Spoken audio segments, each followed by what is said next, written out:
Hello and good morning. Let me just see. No. No,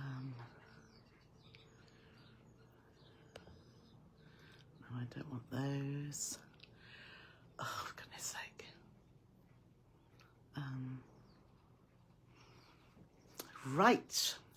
Right. I am here, as a lot of you are too. Let's see. Whoops. Let's just have a look. Right. Oh, that's good. We are live. That's fantastic. So let me just see.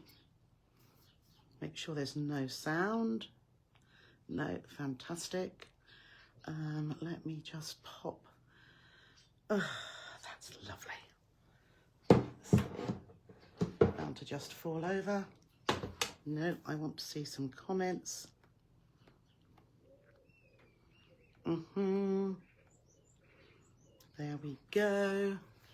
Because obviously I can't see comments in here. Let's just see.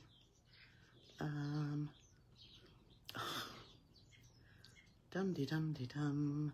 Dum-de-dum.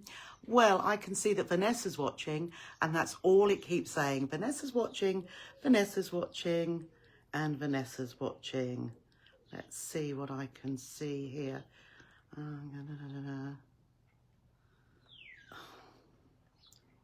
Well. There's 8 comments. And I just can't see any comments. Do you know, Facebook is being totally, what's the word? Rubbish. Let's see if I can get, oh, that's better. Turn my pad round. Okay. So I thought I'd come on a little bit early for the Mystery Scrappy Quilt number 3. Just so that I knew everybody would want to have a little chit chat, but so that we're ready to start at 10. So let's see who's here. Yvonne and Kathleen, Susan, you'll catch up later. Fantastic. Caroline, Leslie, Carol, Princess Sonia. I've forgotten your actual name. Oh my goodness. Hello Liz, but good morning. Hello Liz, hello Christine, hello Jill, hello Vanessa.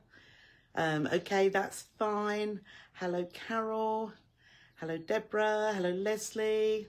Okay, hello Maria, hello Jack. Oh, lots of you coming. As I say, I'm a little bit early because, oh, perhaps pop this here. Oops. Oh. Do you know, whatever I touch, it goes wrong. There we go. Let's see if that goes. That's better. That's much better. So I will say, I got my new stand for the filming, and which eventually came through from China via the United States, and it got here quite quickly. But I put the phone on it this morning, and it just flops down. So absolutely rubbish. The previous one I got is fine, so I'm going to have a look at it. Something may need tightening. So I'm on the original, you know, the other one I purchased. So hopefully it was, yeah, hopefully it will be okay. So, oh, what's it saying? Can you all hear me okay? I've got a little, oh, what is it? Perhaps it's pressing on something. It probably is. Let's just put that across a little bit. That's it. Oh, it's gone now. That's fine. Anyhow, you have to pack. Oh, wonderful, Jack. Oh, Vanessa's still there. Yes. Vanessa, you're coming up time again. Anyhow, I hope you're going to enjoy today. I am feeling certainly better than I was. Still not perfect, but hey ho, we will just crack on. As you can see, I'm into sort of summer wear, but I've got a little jacket on just to keep me warm. But it's quite nice out there. The sun's shining, the birds are singing. All I'm hoping is that the lawnmower doesn't start up, which it could very well do, which is a bit irritating, but we shall see. So we've got 2 or 3 minutes to go. So, and as I say, I hope you're going to like what you see. It's, what would I say? It's fairly straightforward to do. There are, as you've seen in the group, I have put down what the requirements are for one block. But as the block is quite large, at a finished 24 inches, excuse me, you could make a good size lap quilt, 48 inches square, without any borders, just by making 4 of these blocks. And a lot of you will already know how to make these blocks. Some of you won't. So if you're brand new to patchwork, it will probably help you with getting to grips with some of the basic blocks. Now, we are working with around 4-inch squares is what we're working around as a finished size. So obviously there'll be different measurements depending on what block we're making. But we will be making a 4-patch, a half square triangle, a square and a square, and a flying geese block. So it will give you lots of different techniques to be able to continue your patchwork journey, knowing a little bit more about them if you didn't know it beforehand. So we are just coming up. We've got about 160 people in the group, and there's nowhere near that amount now. However, because when I switched on this morning, it did say Facebook you're no longer able to do this as a Facebook Live. So I thought, thank you very much. Which obviously means I can't do I'm doing the selfie, but it's the wrong way around, but it doesn't actually matter on this occasion. When I go to the machine, I'm going to flick it down the other way round. So I'm going to have to take it off. Actually, I should have put it on and put it the other way around. Never mind. Never mind. Anyhow, can't think what I was going to say there. But what I will be doing, once it's filmed, I shall download it and then re-upload into the group so that it will be there, because it will go on as a video as opposed to a live. So let me see what I'm going to do now. As I say, there are a few more people coming along. Oh, there's Helen, Marilyn, Christine, Jill and Jen. Don't worry. As I say, I was on a little bit earlier because I just thought so that we can start at 10 o'clock. Now, once I've done these 2 blocks, we'll have a little break and we'll start again at 11. So that will be in the group as a video as part 2. This is part 1. And we'll be doing half square triangles at 11. And then once we've done that, we'll have a little break and we'll come back for part 3 at 12 o'clock, which is flying geese. And then we'll come back again. Sorry, no, not 12, 2 o'clock. So it'll give you a chance. The half square triangles are the most that you need to make. So with making those, I think there are 10, just off the top of my head.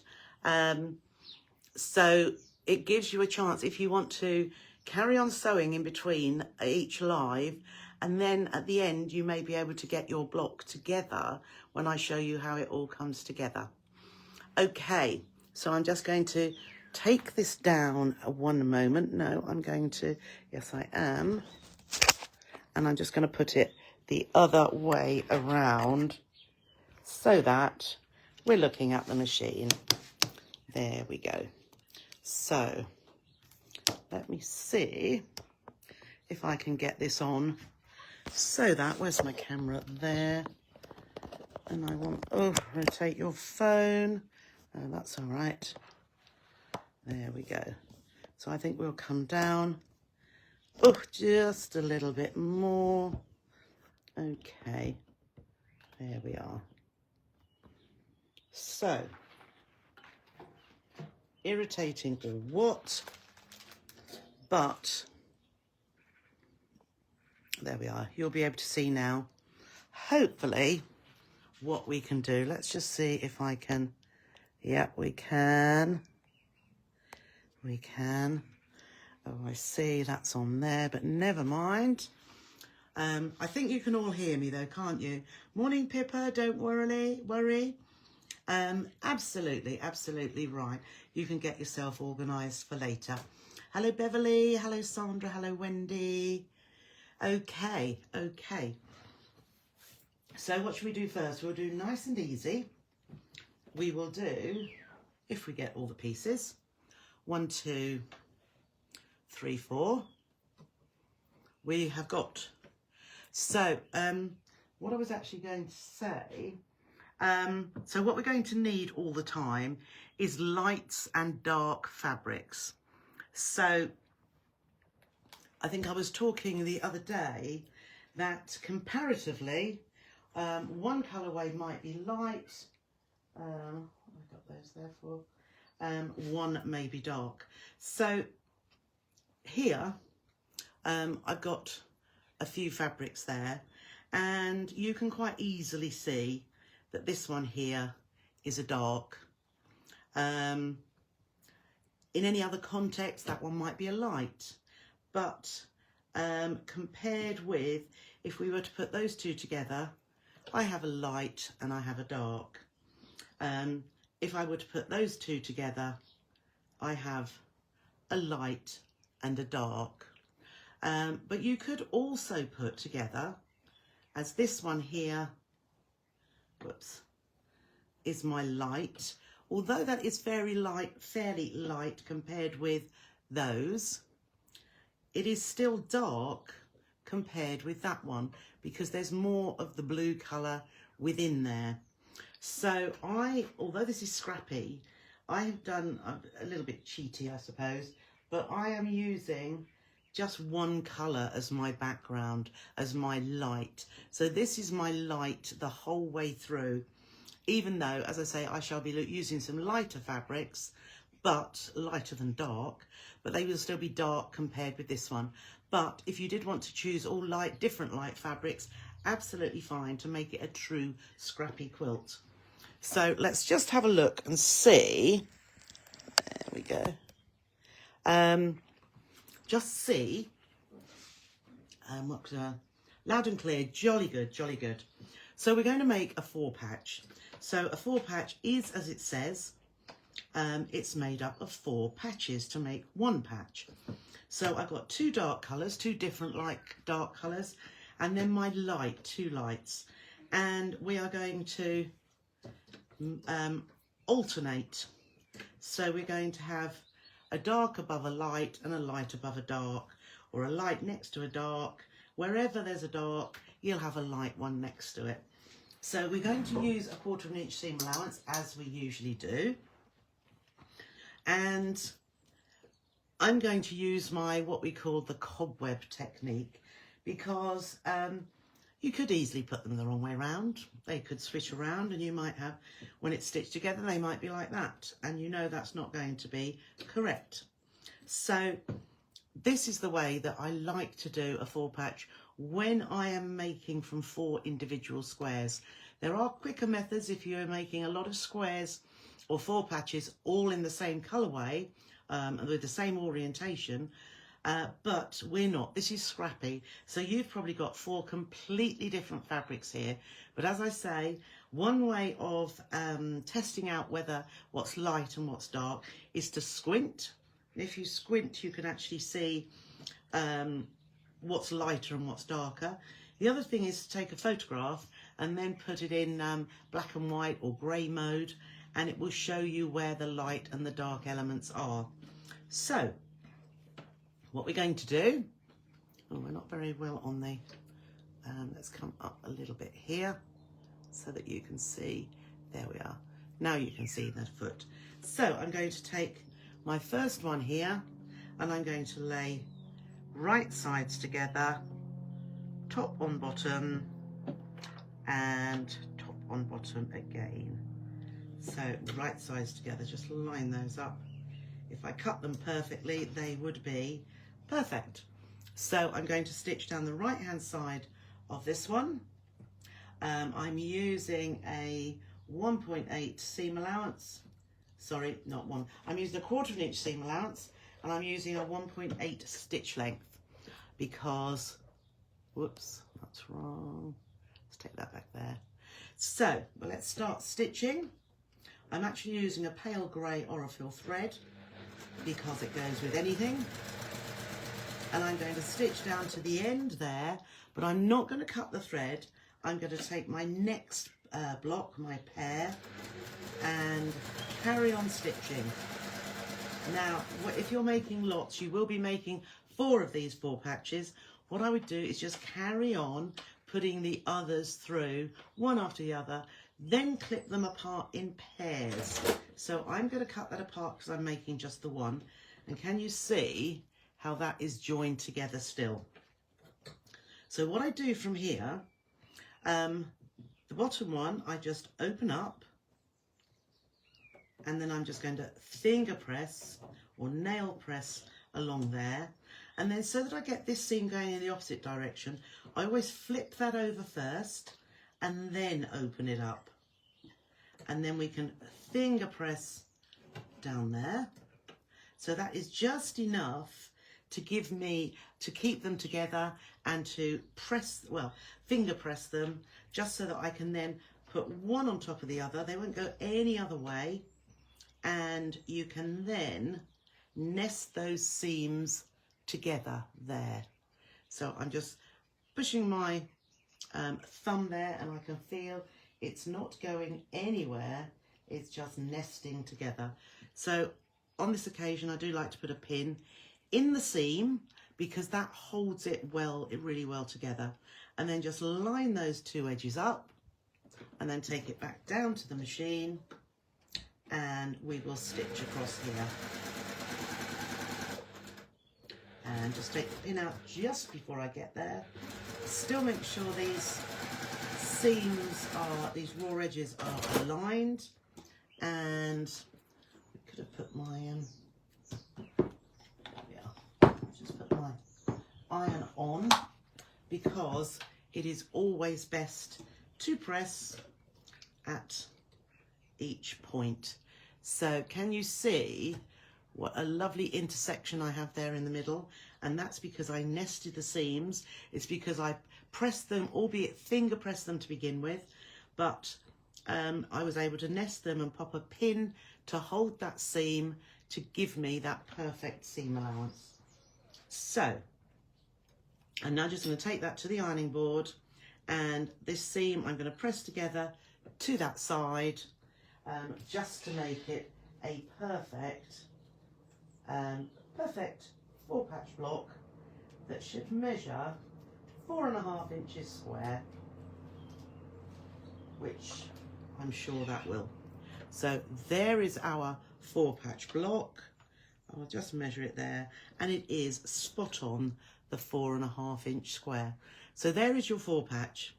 Now with a 4-patch, it doesn't matter, as long as you are alternating dark, light, dark, light. It could be that your light is at the top corner there. It could be light, dark, but you'll always be able to, there will be an orientation to put this in when we put all the blocks together, but it doesn't matter whether you stitch them and they're like that, or you stitch them and they're like that. So there quite simply is, oh, that's okay, Jenny. Oh, there's Elaine. Hello, Elaine. And Marion. That's fine. It is a long day, but that's why I have, I'm doing bit by bit to give you a little break in between as well.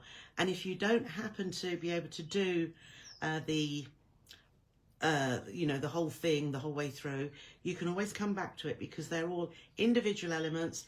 This one, this first session, we've just made the 4-patch, and I'm now going to make, I've got one ready done here, but I'm going to, can you see this one? Probably needs to come back a little bit further, but this one is the square in a square. I suppose because it's a bit bigger, let's just move it back just a little bit there. Whoops, there we go. So there is your square in a square. So this is my dark. As you see, it's not that dark, but compared to my light at the corner, it is dark. So there's my dark in the middle and light at the outside. So I have my pieces of fabric now. I have one piece which is 8.5. This is my dark. My dark is 8.5 inches square. My lights are 4.5 inches square. Oh no, yes, 4.5. So I've got 4 of my light pieces, 4 4.5 inch squares, and 1 large dark 8.5 inch square. Now the PDFs I will put in after we've done the session, so I will put a PDF in the group, and as I said, I will download this live video so that I can re-upload it, because it's going to disappear, this actual live one. So what do? We take our number 1, our first one, and we're going to line it up in any corner. No, yes, we are. We're going to line it up in any corner we like. What we could do, I'm going to do one at a time, but what we could do to begin with is actually mark on the back before we actually start. So let's get a ruler. So I have, there's my big square, here's my small square, my 5 inch square. I'm going to draw a diagonal line, and every time I do this on each of the pieces, I'm drawing the diagonal line just once, and it will go from one side edge to the other. So there is my diagonal line. So you can see I've drawn that across there. Now, thinking about it, if you had put your diagonal line that way, it's going nowhere, is it? It's going to end up in the middle of the fabric, and so you'll think, where is it going? It's going nowhere. So this diagonal line must always go, it was hard to explain it in the instructions, but it will always go from one side edge of the large square to the other, to the adjacent edge. So there's your corner. It must always go from the middle of one side to the middle of the other. So while I am doing that, I'm just going to, because you're going to do exactly the same with the other 4 small squares, on the reverse, we're going to draw that diagonal line. Now, as I've sometimes said before, start in the middle. Don't press hard and try and do one line. Just go backwards and forwards, but starting in the middle, like this. So I'm just going to line that up, and start in the middle and go to the outside, because it saves the fabric moving. So there's one there, and this one here. So across, there's that diagonal, there's that one there. So start in the middle on the wrong side and draw our diagonal line. So we can set those aside for a moment, but it's always worthwhile getting the boring bits out of the way, the marking up. And all I'm going to do now is I'm going to stitch on that drawn line. So just follow that line. Follow that line all the way across. Now, one thing when I'm stitching across a diagonal line, quite often I will just stitch. Because this is a 5 inch square, I wouldn't just guess this, I would draw that line and stitch on it. Now, if you are being frugal, or you want to make use of this area, what I would also do is, I'm going to draw a second line, and I'm going to try and do exactly the same each time, roughly a ½ inch away. So I've got 2 lines drawn on there now, and I'm going to cut in the middle of them. And what I've always thought is, there is more likelihood of me using, because now I stitch that second line, I've got a ½ square triangle ready made. There's more likelihood that I will use it rather than sit and have scraps hanging around. So I can set that aside, we're not using that one, but this is the one we are going to use. And what I'm going to do with this, we've just stitched and cut that piece off. I'm just going to flip that back and press. So I'll just take that over to the ironing board, and I'm just pressing that back so that we're basically reforming our square. So you can see that now it's got one tip with a light, but it's still a square. So the next thing we're going to do is take our next 5-inch square, and I'm going to put it on the diagonally opposite corner. You could work your way around and put it on the next corner if you wanted to, but I'm putting it on the opposite corner, the diagonally opposite corner. And again, I'm just going to stitch down here. Let's see, on the line,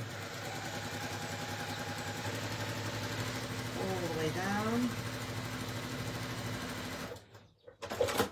And because we've got time, I am going to stitch down here as well, leaving us, I can leave a similar seam allowance each time, or the distance in between.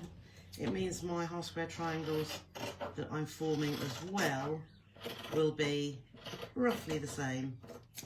Okay, so we'll chuck that one to the side, open that out, and we've now got a diagonal, a triangle at each side of our square.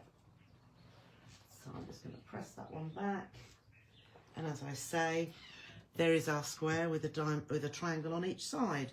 So we now need to do exactly the same with these other two sides.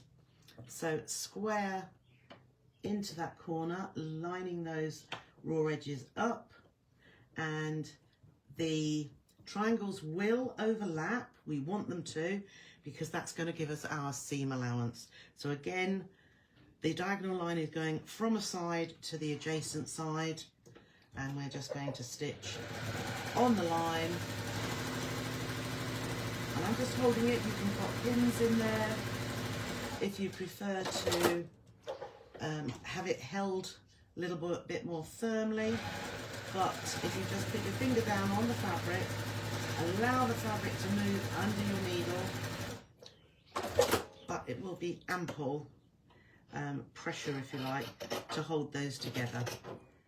Okay, so flip that, flip our triangle away, and then that one is going to fold out to there. So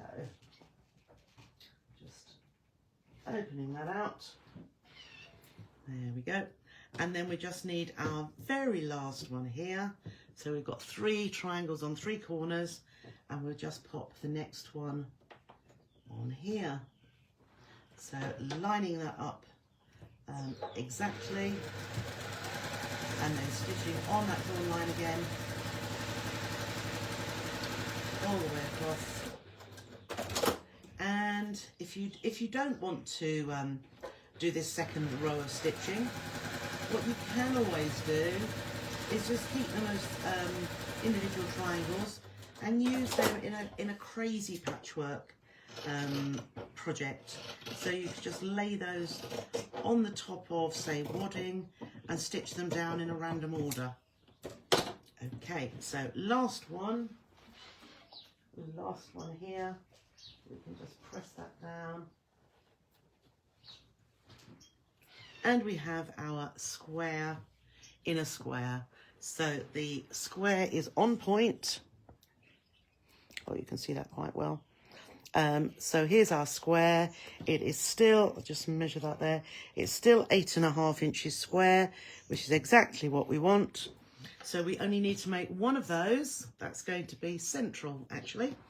But we do need to make 4 of these 4 patches. So if you're sewing along, in a way sewing along, you've now got about 40 minutes to get these made if you're wanting to. I'm sure you could get 1 square and a square made, and then 4 of your 4 patches, and that will be those finished and ready to go. So I see that there. So that is the part 1 of square and a square and a 4 patch. What I'm going to do now is I will pop the PDF into the group in files for you, and then I'll be ready at 11 o'clock, and we'll show you how to make half square triangles individually. Well, you make 2 at a time, There are methods of making 8 at a time, 16 at a time, and 4 at a time, but we are just doing 1 at a time purely because we're using scraps. So you've more than likely got 5-inch squares, which in lots of different fabrics. So we're doing 2 half square triangles at a time, made from 2 5-inch squares. So I'll love you and leave you now. What's the pink thing on my desk? This is another stand to hold a camera, but it's floppy and I'm not happy. Okay, I'm going to leave you now and we'll be back at 11 o'clock. Okay, see you shortly.